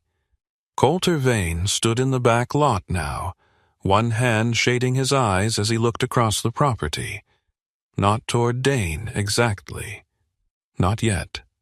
But searching. The distance was too far to read expression clearly. Even so, Dane felt the moment land. Something had changed. Perhaps a drawer left half a finger width off. Perhaps a room smelled faintly of wet dog when it should not. Perhaps men like Coulter simply sensed interference, the way wolves sensed open blood. Dane did not run. Running marked guilt in daylight faster than darkness ever did. He kept walking until the trees took him. Only once he reached the truck did he allow himself to exhale fully. He drove back toward June Mercer's cabin with the micro SD card, the broken phone shell, the note, and the tiny bottle cap sealed in a tool pouch on the seat beside him. The road along the lake gleamed with storm runoff. The clouds were thinning enough to show cold slices of blue. Beautiful country, if a man didn't look too closely at what people chose to do inside it. At the cabin, June met him before he reached the porch. "Well?" she asked. Dane held up the brass key first, then the card, then the folded note. June's face did not change much, but her eyes hardened. "You found something." Enough to know Amos was right. Inside, Mara was changing Tova's bandage while Amos sat at the table wrapped in a blanket, his bruised hands around a fresh mug of coffee. He looked up when Dane entered, and for the first time since the storm began, there was something in his face sharper than fear. Hope hurt people more slowly, but often more deeply. Dane set the items on the table one by one. The note, the damaged phone shell, the card, and last of all, the blue bottle cap. Amos stared at it, blinked, and whispered, "Dear God." No one spoke for a moment after that. The cabin held all the sounds of quiet survival, the stove ticking, wind at the eaves, one puppy snuffling in sleep, the faint static from June's radio. In the middle of those ordinary noises sat the terrible shape of a truth not yet fully visible, but close enough now to cast its shadow. Dane looked from the objects on the table to Tova, who had lowered herself carefully near her puppies, eyes half-lidded but still alert. Eliza had managed to leave only half a message, but half, he was beginning to understand, was enough to move a decent person toward the rest. And somewhere beyond the motel, somewhere near water, the missing piece was still waiting. By mid-morning, the rain had thinned into a cold mist that drifted across the lake like breath over glass. June Mercer's cabin, which had felt like a shelter carved out of storm and stubbornness, now felt smaller under the weight of what lay on the table. Eliza's note, the damaged phone shell, the memory card, the pale blue bottle cap. Each object was ordinary by itself. Together, they looked like the broken bones of a truth that had not finished surfacing. Dane Hollister stood by the stove, shoulders tense beneath his faded combat shirt, watching the others absorb what he had brought back from room 8. He had changed into a dry flannel June had loaned him, while his own shirt steamed near the fire, but even dressed in borrowed warmth he looked like a man who had never fully come inside. His dark brown hair, still damp in places, curled slightly at the temples. His clean-shaven jaw remained set hard enough to show the muscle jumping there. The cold, gray blue of his eyes had sharpened, not softened, since dawn. Across from him, Amos Weller held the bottle cap as if it might burn him. The old caretaker's hands were bruised and veined, the skin thin as paper over the knuckles, but they still trembled more from feeling than age. His lined face seemed to have collapsed inward since sunrise. Grief did that to men who had spent their whole lives enduring practical things, and then found themselves confronted by evil that had no practical use at all. June poured coffee for everyone and said nothing until Amos finally whispered, "The old place by the water." Mara Flint, crouched near the rug where Tova lay with her puppies, looked up. Her ash-brown hair had come partly loose from its tie, and she tucked it back with the distracted impatience of a woman more accustomed to wounds than conversations. She had the still face of someone who kept emotion where it could not interfere with judgment. But Dane had begun to see that her restraint was not coldness. It was discipline. "You know what she meant?" Mara asked. Amos nodded slowly. "There's an abandoned boathouse behind Miller's Landing, not on the main dock, the smaller one, where the launch slips rotted out years ago. Coulter used it sometimes, said he stored junk there, old furniture, tools. He never wanted me near it." He looked toward Tova. "But she's been there. I'd swear it." At the mention of a place by the water, Tova raised her head. The dog lay curled protectively around her 2 puppies, one foreleg stretched across them even in sleep, but now her ears pricked and her tired amber eyes fixed on Amos. Her black and tan coat still showed the ruin of neglect. Fur clumped from dried rain, a raw band around the neck where the chain had worn skin away, the drawn-in hunger of a body that had given too much for too long. Yet her gaze remained clear, not mystical, not human, just sharply, painfully present. Dane noticed because he had started noticing everything she did. He crossed to the table and unfolded Eliza's note again. "If we go because the details line up. Not because we need them to." June gave him a sideways look over her coffee mug. "That your way of saying you're trying not to believe in signs?" "It's my way of saying I'd rather not get people hurt over guesswork." "Fair," she said. "Still sounds like signs make you uncomfortable." Dane ignored that. Instead, he laid out what they had: a hidden room key, a damaged recording, Ross's suspicious visits, the bottle cap, and now Amos's memory of the boathouse. Mara added one more piece. "When I cleaned Tova's flank," she said, "I found algae residue in the fur near the rear leg. Fresh water, not stagnant puddle water. Could have come from shoreline reeds or a dock edge." "That helps," June said. "It narrows, not proves." June gave a soft grunt. "You and Dane would get along if either of you enjoyed being right." Amos's mouth twitched despite himself. For a little while, they sat in the strange fellowship of people who had not chosen one another but had become necessary anyway. Then Tova rose. The movement was awkward and costly. She had been resting at last, and Mara opened her mouth to protest, but the dog ignored her. She stepped to the table, sniffed once at the folded note, then went to the hook by the door, where Eliza's scarf, taken from Amos's memory chest in the cabin closet, saved from winters ago when the girl had stayed here during snowstorms, had been hung to dry after Amos recognized it as one like hers. Tova pressed her nose to the scarf. Then she turned toward the door. No barking, no pacing, just that unmistakable line of intention. "She knows the scent," Amos whispered. "She knows one part of the path," Dane corrected, but there was less resistance in his voice now. By noon, June had insisted on a plan.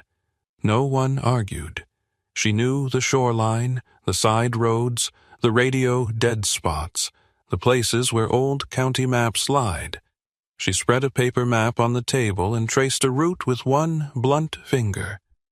"You don't all go," she said. "Too many footprints, too much noise." "I'm coming," Amos said at once. "No, you're not." Amos's jaw hardened. "That girl is my blood." "And you can barely breathe without wincing," June replied. "Your blood will still be your blood if you stay put and stop trying to die usefully." He looked ready to object again, but Mara stepped in before pride could make him foolish. "Let him help here," she said. "If Eliza comes back hurt, she'll need somewhere to land. The puppies need warmth. Tova may not be able to carry them much longer if she's pushed again." At that, Amos finally looked toward the rug. The smaller puppy was asleep with its muzzle tucked under Tova's chest. The larger one had managed to climb halfway onto its mother's foreleg and lay there as if convinced no safer country existed. Amos exhaled through his nose and sat back down. So it was decided. Dane and Tova would go. June would drive them as far as the tree line near Miller's Landing and stay reachable by radio.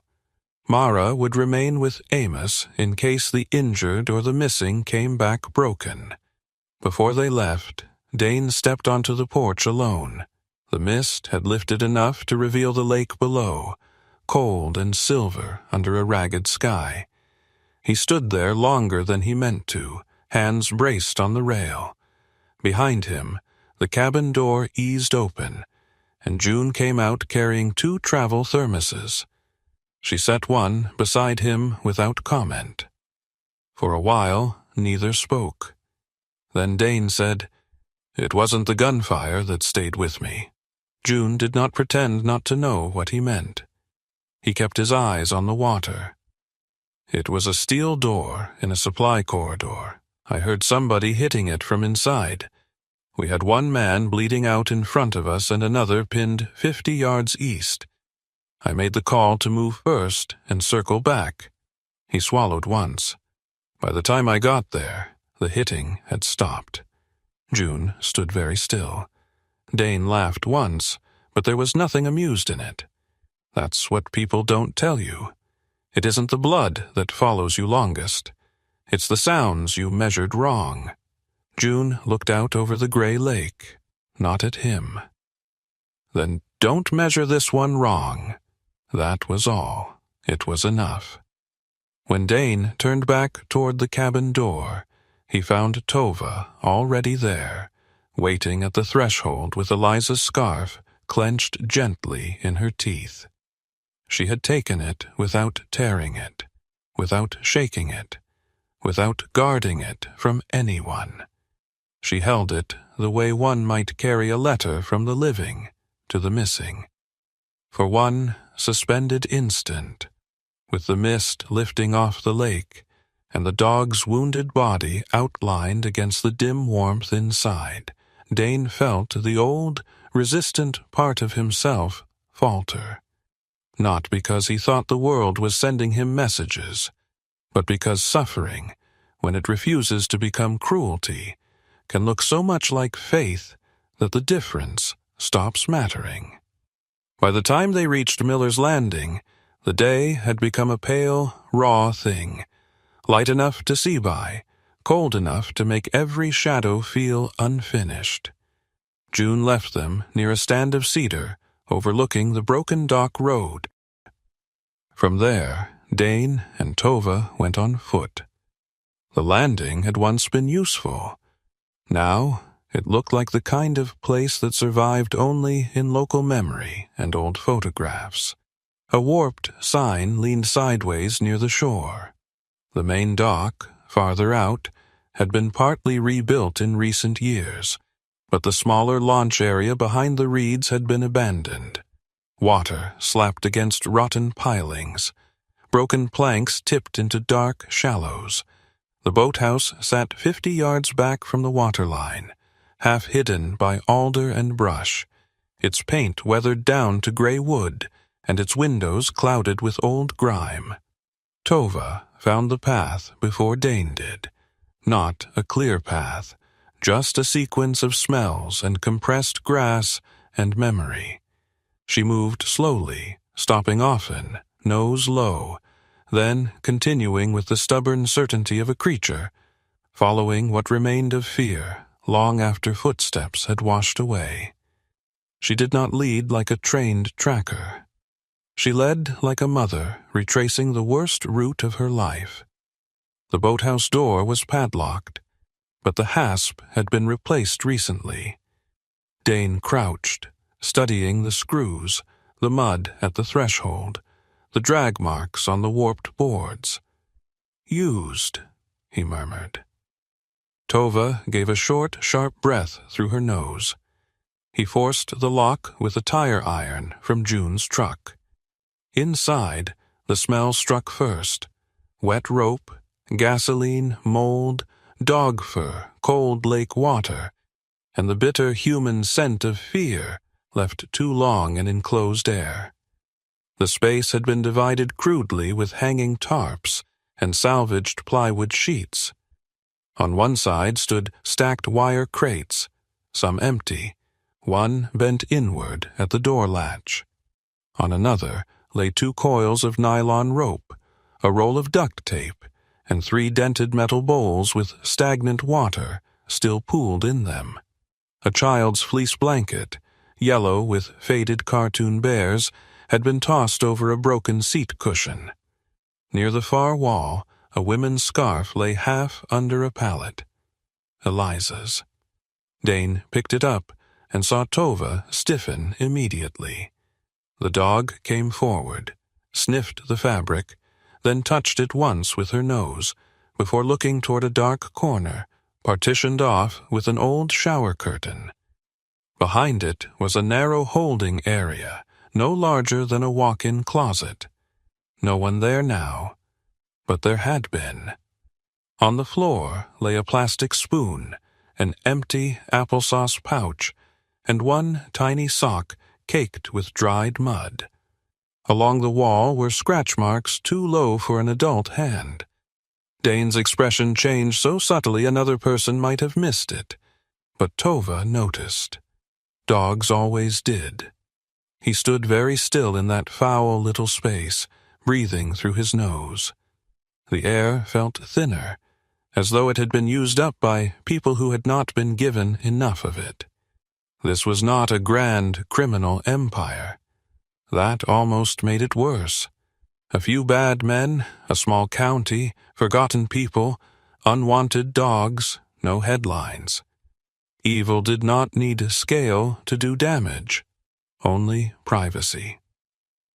At the workbench by the rear wall, Dane found the next useful thing. A delivery envelope stuffed with receipts. Fuel, generator service, dry goods. Most of it paid in cash. One invoice, however, had a printed destination for a bulk kerosene drop and shelf-stable food pack delivery. Black Alder Hunting Camp. The paper went soft in his hand. Behind him, Tova let out the faintest sound. Not alarm, not pain. Recognition without understanding. When they returned to June's truck with the scarf and the receipts, the first thing Amos saw through the windshield was the name on the invoice. He went white. "Eliza said something once," he whispered, after Dane brought him the paper. "Said if Coulter ever wanted to keep somebody hidden for more than a night, he'd use Black Alder. Friend of his holds the deed. Place closed years ago after a propane explosion. Nobody goes up there unless they mean to." June took the receipt from him. "How far?" 40 minutes if the road's clear. Longer if it isn't." Mara looked from Amos to Dane to Tova. Then we're running out of time. No one argued with that. They had just begun to gather the evidence back into a dry pouch when the shot came. Glass exploded outward from the rear window of June's truck in a glittering burst. Tova lunged low on instinct, putting herself between the sound and the cabin porch, despite her ruined strength. Amos flinched hard enough to nearly fall from the step. Mara dropped instantly, dragging him down with her. Dane moved before thought, one arm pulling June behind the wheel well, the other already scanning the tree line. No second shot followed. Only the shocked ringing of broken glass settling into the gravel and the hard, immediate silence that comes when danger is close enough to hear itself. June's mouth tightened. Warning shot. Dane kept his eyes on the woods. No. Message. The difference mattered. A warning asked you to stop. A message told you you'd already gone too far. Tova stood trembling near the truck, chest heaving, head angled toward the trees, every line of her body saying what Dane already knew. Coulter had realized somebody was reading the map he thought he alone had drawn, and now Black Alder was no longer just a possibility. It was a clock. June. Mercer did not waste panic on people who had already made up their minds. By late afternoon, the cabin had become a center of quiet, purposeful motion. June sat at the radio table with a legal pad, a county map, and a pencil sharpened down to a mean little stub. The old dispatcher's face had gone still, in the way it did when responsibility stopped being personal and became operational. Her short, silver-gray hair caught the lamplight in cold threads, and the lines around her mouth deepened each time static swallowed half a transmission. She had begun reaching past the county, beyond familiar names and compromised channels, trying to get word to someone whose badge had not already learned to look away. But even as she worked, the truth hung in the room like weather. There might not be enough time. Coulter had already fired a shot across their bow. He knew somebody was reading the trail Eliza had left behind. If he understood how close they were to Black Alder, then every passing hour tightened like wire. Dane Hollister stood near the mudroom bench and checked what little he had. Flashlight, folding knife, pry bar, phone, the copied files from Eliza's first card, a spare battery, a coil of thin cord, and the old watch he still wore because taking it off had never brought peace, only nakedness. He had changed back into his own clothes, the faded olive-gray tactical shirt, the old brown-green combat pants, the worn work boots that had walked through too many bad places and still knew how to stay quiet. Amos Weller sat in June's kitchen chair under 2 blankets, looking smaller than he had in the morning, and somehow more dangerous. Pain had sharpened him. His bruised cheek had darkened overnight, and the swelling at his jaw made one side of his face look older than the other, yet his pale eyes had found a steadier light. "Black Alders got 2 roads in," he said, finger pressing the map. "Main service road from the south. Logging cut from the east, half washed out. The camp sits above the lake on a rise. 1 main lodge, 1 equipment shed, 1 metal storage annex added later." Dane nodded once. "Cameras?" June asked. "Coulter would use them if he has them," Amos muttered. "He likes seeing people before they see him." Mara Flint tightened the wrap around Tova's injured hind leg and sat back on her heels. She looked tired now, truly tired, the kind that came from pushing past professional distance and ending up angry. Her ash-brown hair had escaped its tie again. A dark streak of dog blood marked the cuff of her sleeve. Her face, usually controlled, showed open displeasure at the sight of Tova trying to rise. The dog should not have been able to stand for long. She did anyway. Tova moved from the hearth to the mudroom and planted herself in front of the door. Her body looked even leaner in the evening light. Black and tan coat roughened where the fever had dried her fur in uneven spikes. The groove around her neck remained raw despite Mara's ointment. Her eyes, dark amber and ringed with fatigue, stayed locked on Dane. Not pleading, not dramatic, simply refusing to misread the moment. Dane looked at her for a long second. No. Tova did not blink. "She stays," Mara said at once. "If she tears the leg any further, she may not get it back." Tova took 1 step toward Dane. The puppies, sleeping in a box padded with towels near the stove, stirred faintly at their mother's movement. She glanced at them once, then back at the man by the door. It would have been easier if she had growled. Easier if she had acted like instinct stripped down to animal stubbornness. But there was something almost unbearable in the precision of her need. Eliza's scent, the old roots, the danger, the unfinished count of who had not yet come home. Dane looked to Mara. "If I leave her here, she breaks herself trying to follow. That doesn't make this wise." "No," he said. "It makes it true." June let out a slow breath through her nose. "Then take her. But if she goes down, you carry her or you stop. You do not let that dog die, proving a point to your conscience." The words landed harder than she knew. Dane bent, clipped a leash to the improvised cloth collar Mara had fashioned, and crouched in front of Tova. Up close, she smelled of medicine, wet fur, old blood, and wood smoke. Her ribs still showed under the coat. Her whole body trembled with the strain of remaining upright. "You stay behind me when I say," he murmured. Tova stared at him with all the faith he did not feel qualified to hold. June drove them partway in the dark, headlights off for the last quarter-mile, following Amos's directions through the old logging cut. The truck rolled over rock and mud with a patient growl. Outside, the northern forest had gone nearly black, the pines closing around the narrow road like an army of witnesses. Below the ridge, the lake showed in flashes through the trees, a cold gray sheet catching the last of the day. Black alders stood above it all, cut off from the world by intention more than distance. June stopped where the road washed shallow across a ditch. "This is where I wait," she said.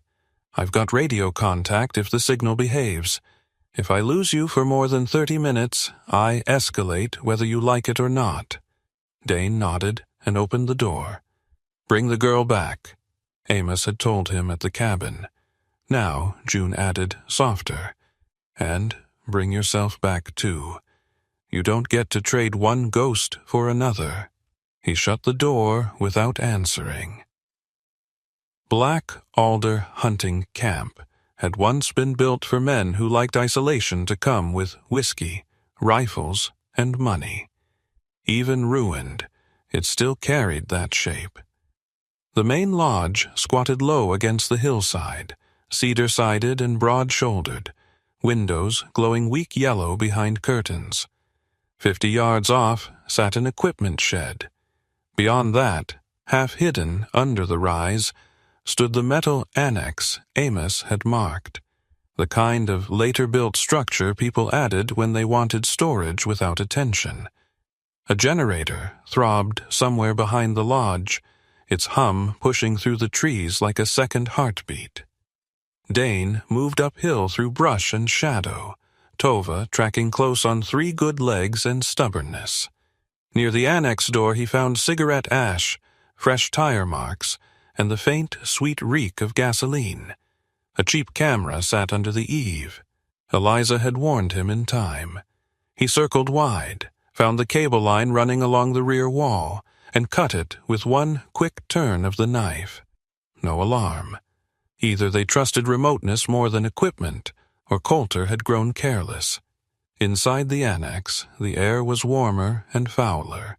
Dust, kerosene, mildew, dog fur, and fear trapped in metal walls. Shelves lined one side. Feed bins, tarps, jerry cans, old deer salt, cracked buckets. At the back, behind stacked pallets, a narrow utility door stood bolted. Tova stopped there at once, not barking, not scratching wildly, just standing rigid, head low, nostrils working. Dane slid the bolt. The room beyond was hardly a room at all, more like a converted tool closet. A metal chair, a workbench, a coil of hose, a single bare bulb. And on the floor, wrists bound in front with zip ties, mouth bruised, one eye darkening toward purple, sat Eliza Weller. She was smaller than Dane had imagined from Amos's stories, slender, maybe 5'7", with chestnut-brown hair that had come loose from its low tie and hung in damp strands around her face. Her skin had gone pale beneath freckles and shock, but her eyes were alive, hazel brown and bright with anger, not surrender. The moment she saw Tova behind him, something in her face broke and held at once. "You found her," she whispered. Dane crouched and cut the ties. "Can you walk?" "If I have to." Her voice came out raw, but her mind was clearly moving fast. "Don't use the front side of the annex. There's a camera over the main path. The second one's dead if you came in from the back. Ross checked it yesterday and didn't bother replacing it." She pushed herself to her feet with a hiss of pain. "The important card is still on me." From inside the lining of her jacket, she pulled a second micro SD sealed under a strip of duct tape and pressed it into his palm. Tova edged forward and touched Eliza's knee with her nose. Eliza's fingers shook when they brushed the dog's head. "They beat her when she wouldn't stop trying to get back to the pups," Eliza said. "I thought they'd kill her." Dane glanced at the bruising on her wrists, the dried blood at her hairline. "What else is here?" Eliza's jaw tightened. "More than dogs, less than an empire, enough to ruin people who know no one's counting them." She opened her mouth to say more. Then Tova changed. It happened so fast Dane felt it before he understood it. Her whole frame went tight, ears forward, weight shifting, a sound deep in her chest, not loud yet but wrong enough to cut the room in half. Dane stepped between Eliza and the door. A voice came from just outside the annex, close enough to turn the air cold. "I told you from the start," Deputy Ross Harlan said. "Don't turn a dog into a county problem." He entered with his sidearm low and ready. not pointed yet, but meant to be noticed. In the bare bulb light, Ross looked heavier, older, and uglier than he had in daylight, not because his features had changed, but because ambiguity had been removed from them. The square face, the clipped hair, the broad, uniformed shoulders now belonged to exactly the kind of man Amos had feared, one who had once likely believed himself decent and had slid inch by inch into preferring convenience over conscience until the difference disappeared. "You should have stayed out of this," Ross said. Dane kept his body angled toward Eliza and Tova, gaze fixed on the deputy's hands. Little late for advice. Ross's expression did not move. "You don't understand the half of it." "No," Eliza snapped through split lips. "You just cash it." Something flashed in Ross's eyes. Not shame exactly, but irritation at being named plainly. Before he could answer, another smell rolled through the annex. Smoke. Not much at first. Then more. Oily. Fast. Eliza's head snapped toward the wall. Coulter. Dane looked through the open utility door and saw it. Light flickering too orange under the seam of the main room, moving too quickly to be lantern light. Coulter was burning the place. Not to kill them, if he could help it. To erase. "Move," Dane said. They got into the annex proper just as Flame climbed one side of a stacked tarp pile. Ross swore and backed toward the exit, suddenly more interested in survival than power. Somewhere outside, a truck engine revved once. Coulter was making sure the fire would tell whatever story he needed if anyone arrived late. Dane shoved Eliza toward the rear door he had used. Tova followed, limping hard now, teeth bared not at any one person, but at the collapsing certainty of the room. They were 10 feet from escape when it came. A hollow metallic knock, then another, weak, slow. From behind the far wall of the annex, Dane stopped. The world narrowed into one point so sharply it hurt. Smoke thickened. Eliza grabbed his sleeve. "Dane." The sound came again. Metal against metal. Someone inside something.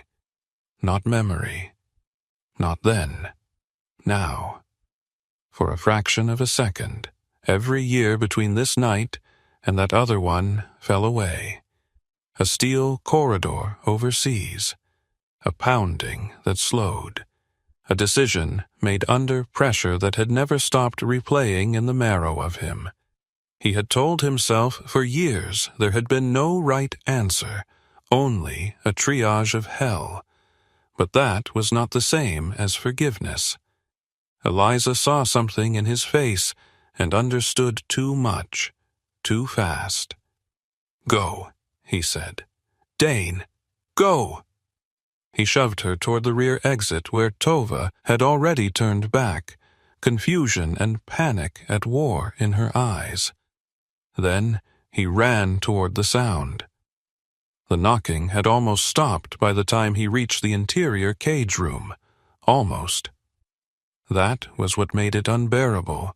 Not desperation, not pounding, just the frail persistence of someone learning, minute by minute, that the world might not come unless they made noise one more time. Dane drove the pry bar into the latch of the inner steel door and heaved until the bolts tore loose from heat-softened wood. Smoke clawed at his lungs. Behind him, the annex roof gave a sharp, cracking pop. Inside, curled against the base of a metal kennel unit, was a little boy. 8, maybe. Thin to the point of bird-boned. Brown hair hanging in damp strings over a forehead smeared with soot. A narrow face gone gray with fright. He wore an oversized navy hoodie, sweatpants, one sock, and no shoes. In both hands he clutched an old leather dog collar with a cracked brass buckle, as if it were the one solid object in the world. His eyes were too big. Children who had been afraid too long all had the same eyes, watchful, ancient, stunned that adults kept failing ordinary duties. Dane crouched at once. "Hey," he said, forcing calm into his voice over the roar of the growing fire. "I've got you." The boy flinched until Tova appeared behind Dane's shoulder. Then, impossibly, he leaned forward, not to the man, to the dog. "Tova," he rasped. The name shocked through the smoke harder than the heat. The child knew her. There would be time later for what that meant. Or no time at all. Dane scooped the boy up. He weighed almost nothing. Too warm, shaking. The dog collar dug into Dane's wrist, where the child refused to let it go. When he turned, Tova was already moving toward the rear exit, every instinct pulling her toward escape and yet keeping her pace measured enough for the others to follow. Eliza had not fled. She stood in the open doorway, coughing hard, one hand braced against the frame, eyes blazing with refusal. "Move!" Dane shouted. This time they did. He came out of the rear annex door with the boy in his arms, just as a sheet of sparks lifted into the blackening sky. Tova barked, deep, hard, once, then again, a sound big enough to strike the trees and come back. Below the hill, through the thinning dusk and the smoke, headlights began climbing the access road. One set, then another behind it. Too far yet to know whose they were. Dane tightened his hold on the child, felt Eliza stumble against his shoulder, heard Tova still barking toward the road as if sheer will might decide which kind of men arrived first. And above them, Black Alder burned. By the time Dane Hollister cleared the rear slope of Black Alder with the boy in his arms, the fire had found its hunger. Flames moved fast through old wood and stored fuel, not in one clean wall, but in jagged bursts, under the eaves, through the annex seam, across a stack of tarps that went up with a bright, ugly whoosh. Smoke rolled low over the hillside and then lifted in black ribbons toward the pines. Eliza Weller stumbled beside him, one hand against his shoulder, coughing hard enough to fold over between steps.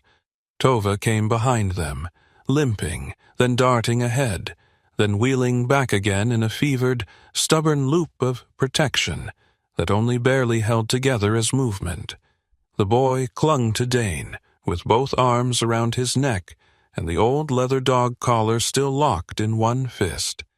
He was all edges and fright, no weight to him at all. 8, maybe, though hunger and fear could make children look both older and smaller at once. His face was narrow, his skin pale under soot, his dark brown hair hanging in damp clumps across his forehead. He did not cry. Children who had gone too long without safety often didn't. They watched. They listened. They waited for grown people to reveal whether rescue was real, or just another version of being moved from one locked place to another. Below them, headlights slashed through the lower trees. One set swerved hard at the bend in the access road. Another followed close behind. Dane could not yet tell who rode in which vehicle, but the first truck took the turn too fast to belong to June Mercer. "Keep moving," he said to Eliza. She was 27, but in the half-light and smoke, she looked both younger and older. Young in the rawness of her bruised face, older in the set of her mouth. Her chestnut brown hair had come loose almost entirely, dark with sweat and damp air. Blood had dried in a thin line near her temple. Yet her eyes remained sharp, hazel and steady, with the kind of intelligence that did not waste itself on panic. She staggered once, caught herself, and kept going. Tova gave a sudden bark from the tree line to Dane's right. Not random, not fear, a signal. He turned in time to see a low flame licking across the threshold of the annex they had just left. Beyond it, something dark lay half under a fallen shelf, a bundled blanket. No, not only a blanket wrapped around a soft-sided bag. Tova lunged toward it before Dane could react. No! The dog ignored him. She darted in low, teeth closing not on the flames but on the edge of the wool, dragging it backward with the furious determination of an animal that recognized danger first and pain second. The blanket had already begun to smolder. Sparks clung to the fibers. Tova dragged until the thing came free, coughed once in the smoke, and hauled it clear of the doorway. Dane set the boy down long enough to kick dirt over the burning edge and wrench the bag loose. Inside were 2 phones, a motel ledger wrapped in a grocery sack, and a folder thick with copied IDs, handwritten lists, and county forms. Eliza stared at the contents and went pale even through the soot. He was moving the records. "Can you walk with the boy?" Dane asked. She nodded once. "Yes." He handed the child to her carefully. The boy hesitated, then let her take him when Tova pressed against his leg. Eliza held him close, one arm under his knees, though the effort made her wince. Dane slung the recovered bag over his shoulder. From below, a truck door slammed. Then a voice. "County, hold where you are." Not Ross. Wrong tone. Too loud, too official, too eager to make itself heard by witnesses. June's truck came into view seconds later, fishtailing through mud at the edge of the clearing. Behind her, another vehicle, a state forestry response unit or something near enough to one, fought the climb more carefully. June had done what she promised, gone past the county, found whoever would move fast enough, and ask questions later. Ross Harlan emerged from the side of the burning lodge just as the lights reached the yard. He came out without his hat, jacket open, one sleeve darkened by smoke. His face sheened with sweat and fury. In the confusion, he looked less like law and more like a man caught standing too close to something he had meant to keep under control. He shouted something about a fugitive, about trespassing, about a hostage situation gone wrong. It might almost have worked if fear had not roughened his voice in exactly the wrong places. June got out of her truck before it fully stopped. She was small against the fire and the vehicles, silver-haired and square-shouldered in her dark coat, but authority settled around her as naturally as smoke around rafters. "Don't you dare start writing this night for them," she snapped. Ross turned toward her, startled enough to show it. "June, this is restricted. The hell it is." The second vehicle disgorged 2 men in fire-resistant jackets and 1 woman in a county emergency shell who looked cold, irritated, and very awake. She was in her early 40s, tall and spare, with dark hair pulled into a severe knot and a face built of planes rather than softness. Her eyes took in the fire, the armed deputy, the bruised young woman, the child, the dog, and the bag over Dane's shoulder in one swift sweep. "Who's in charge here?" she demanded. Ross stepped forward at once. "Deputy Harlan, County?" "No," Eliza said, her voice cracking but carrying. "No, he isn't." That one sentence did more damage than all Ross's uniform. The woman in the emergency shell turned toward Eliza. "Name?" "Eliza Weller. front desk at Cedar Lantern Motel. He helped Coulter, Vane, hold people there and move them here. She coughed hard, then thrust one shaking hand toward Dane. He has the records. I have the second card. Ross's face changed, not drastically. Men like him had too much practice at self-preservation for that. But some last thin cover disappeared. He moved once, not toward Eliza, but toward Dane, toward the bag. Tova saw him before anyone else did. She launched with a broken, ragged ferocity that had nothing theatrical in it. She did not leap high or heroically. She drove low at his shin and forced him offline long enough for one of the forestry men to step between them. Ross swore and stumbled back, hand going toward his sidearm. Dane was already moving. He took Ross's wrist, turned it hard, and sent the gun into wet grass. No flourish, no speech, just speed and memory. Ross hit the side of June's truck and stayed there with the bewildered fury of a man who had mistaken moral erosion for competence. The emergency officer barked, "Secure him!" One of the men did. Somewhere behind the lodge another crash sounded as part of the roof gave way. "Coulter!" Ross shouted before he could stop himself. That was the final mistake. Too specific, too immediate, too personal. The name hung in the clearing. June looked at Dane. Dane looked once toward the far tree line. In the wavering edge of the firelight, a figure was moving away downslope through the brush. Coulter Vane. Dane took one step after him and stopped. The old reflex urged pursuit. End the night clean. Finish the shape of the threat with your own hands. Then the child in Eliza's arms coughed once, a thin sound, exhausted and frightened. And Dane understood with a clarity that felt almost brutal that some victories existed only to tempt men away from what mattered. He stayed. As the firefighters unrolled hose and the clearing filled with the shouts of practical rescue, the boy slowly unclenched his fist.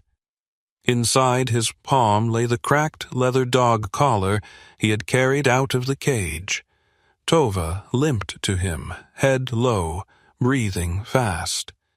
The child looked at her for a long time, then held the collar out with both hands the way a child might offer communion.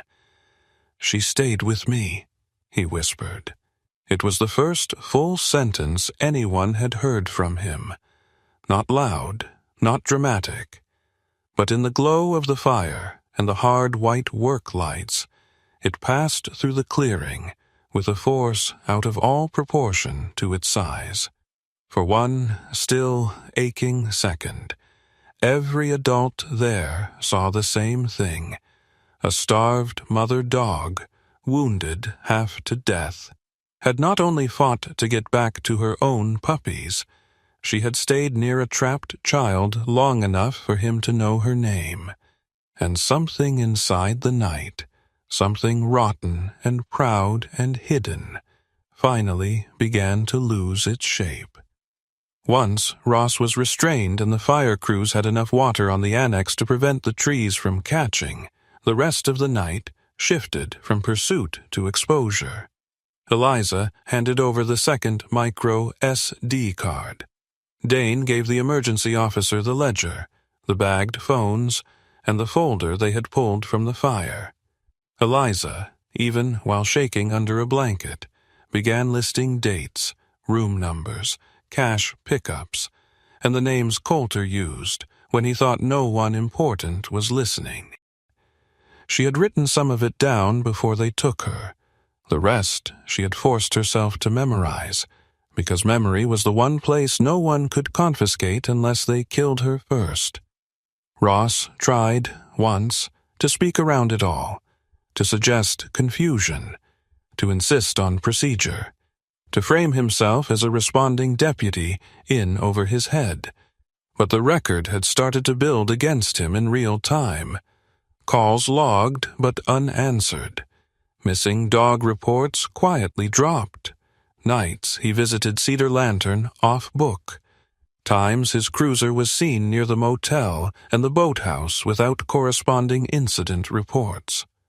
Small county corruption had never needed genius, only the confidence that no one would gather the scraps. By the time full dawn began to thin the eastern sky, Ross Harlan looked less like a dangerous man and more like what he had always truly been, a tired one who had sold his judgment in pieces and could not remember the original price. Amos arrived just before sunrise in Mara Flint's SUV, against everyone's advice. He was still bruised, still stiff, still walking like a man made mostly of held-together pain.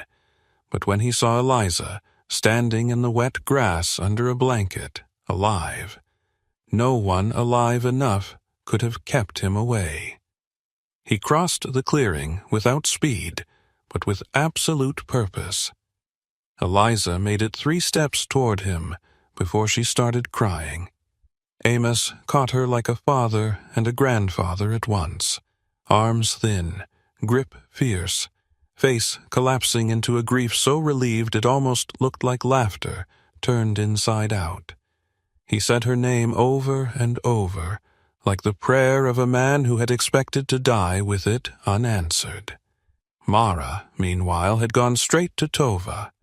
The veterinarian knelt in mud without hesitation and wrapped the dog in a dry wool blanket. The 2 puppies, brought from the cabin once June radioed that the scene was safe enough, were bundled beside their mother in a crate lined with towels. Tova checked them with exhausted eyes, then lowered herself carefully to the ground, and, for the first time since Dane had seen her, let her head rest fully on her paws. The boy, his name, they learned slowly, was Nolan, finally fell asleep, sitting upright on a paramedic cot, still clutching the collar, his cheek turned toward Tova, as if some part of him had not yet decided whether safety was a room, a person, or a dog. No miracle arrived all at once. No choir of consequences sang from the trees. The fire smoldered. Statements had to be taken. Agencies would fight over jurisdiction. Coulter vanished into the morning woods long enough to promise another hunt before the law caught up. People would lie, retract, bargain, and minimize. That was how such things worked. But when the first clean gold of sunrise spilled over the pines and touched the wet clearing, it felt less like triumph than release. The night had finally stopped taking. In the weeks that followed, the story did not turn soft. It turned true.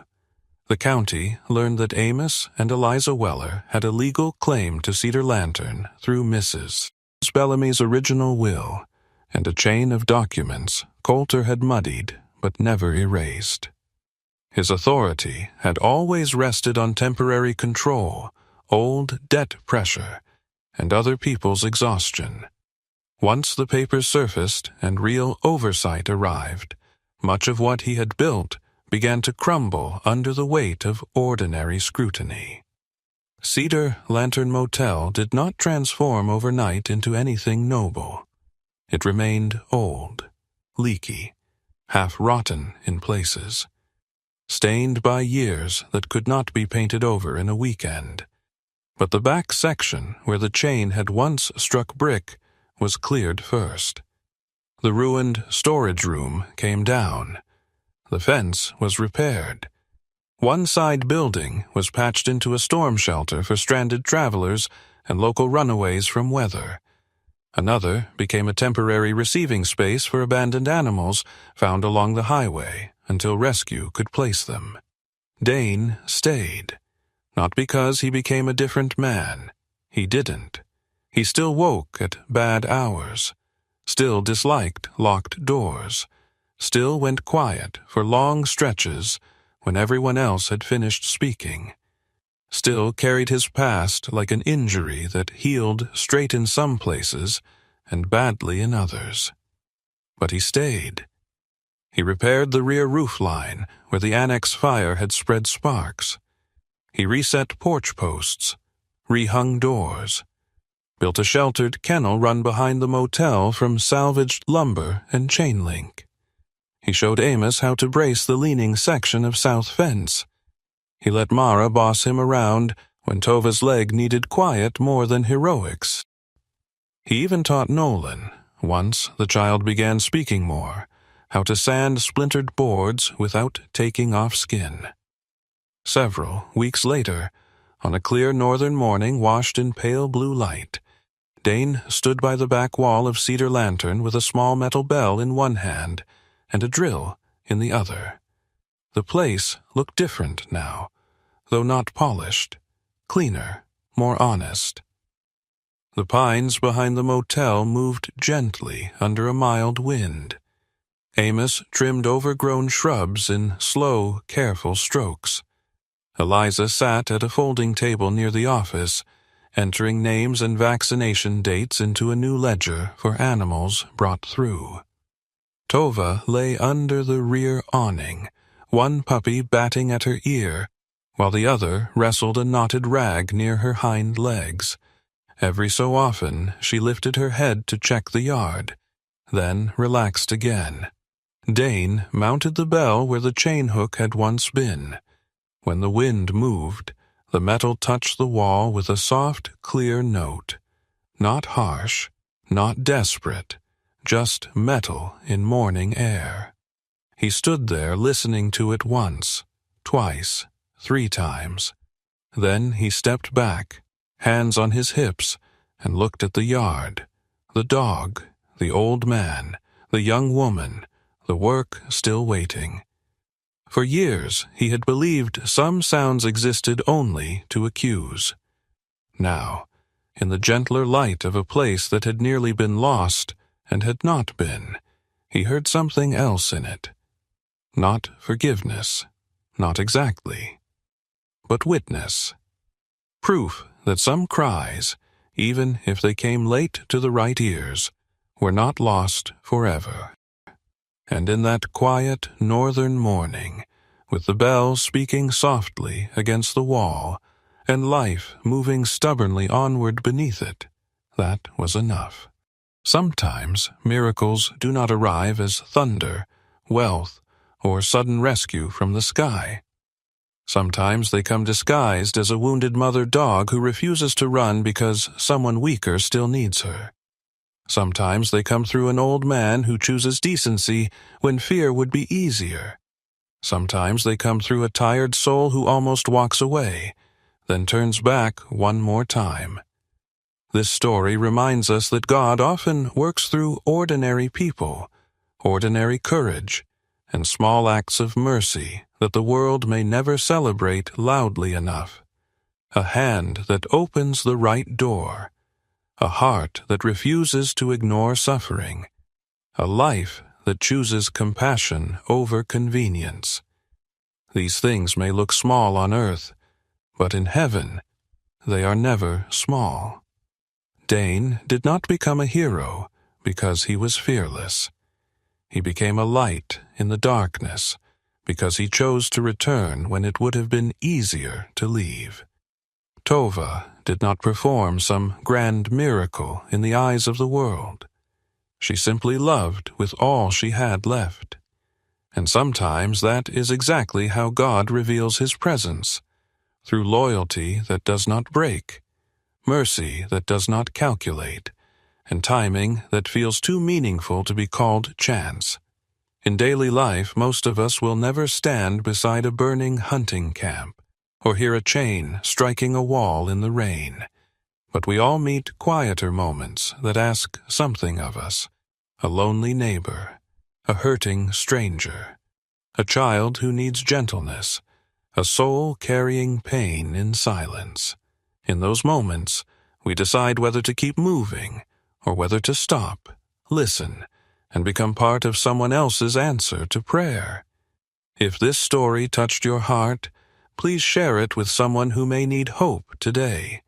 Leave a comment and tell us what part stayed with you most, or where you are watching from. And if you believe stories of faith, courage, and redemption still matter, please subscribe to the channel and walk with us in the stories ahead. May God bless you, protect your home, strengthen your heart, and guide your steps. May He bring healing where there is pain, peace where there is fear, and light where there has been a long night.